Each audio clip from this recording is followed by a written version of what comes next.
O universo das mulheres brasileiras passou por muitas transformações em 50 anos. Os dados do IBGE mostram que em 1960, apenas 16% das mulheres com mais de 15 anos procuravam se empregar. A maioria das brasileiras era de donas de casa. Enquanto isso, 78% dos homens com mais de 15 anos procuravam emprego fora. As mulheres que eram donas de casa tinham uma desvantagem política em relação aos homens. Nem todos os adultos votavam. Quem que não estava alistado? As mulheres. O voto é obrigado para todos, menos para as mulheres que não trabalham. Mulher que não trabalha, o voto é voluntário. O marido pode decidir que a mulher não vai votar. Então você está dando poder para alguém impedir o outro de participar politicamente.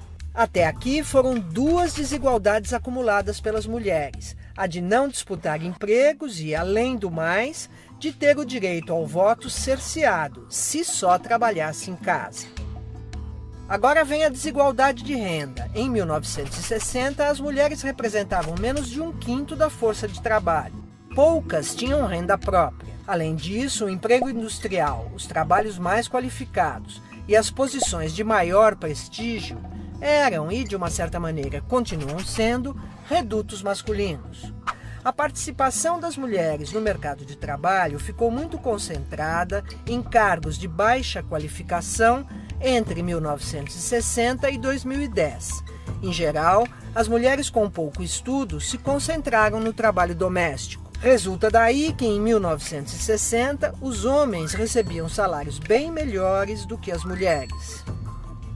Eles ainda ganham mais do que elas. No entanto, essa desigualdade de renda está caindo, porque as mulheres aproveitam mais as oportunidades de escolarização do que os homens.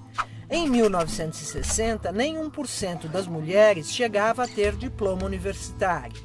Em 2010, quase 10% já tinham diploma de curso superior.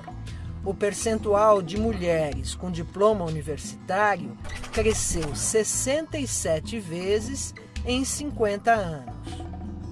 No Brasil de hoje, há mais mulheres do que homens diplomados. A presença feminina cresceu nas mais variadas carreiras. Algumas que no passado foram consideradas masculinas, em 2010 abrigavam mais mulheres do que homens.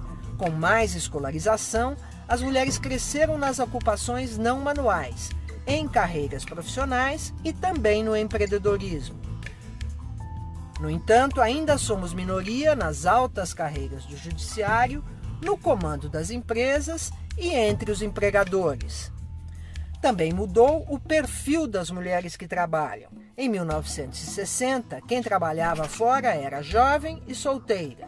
Em 2010, a maioria tinha mais de 30 anos, era casada ou estava em união estável e já tinha filhos.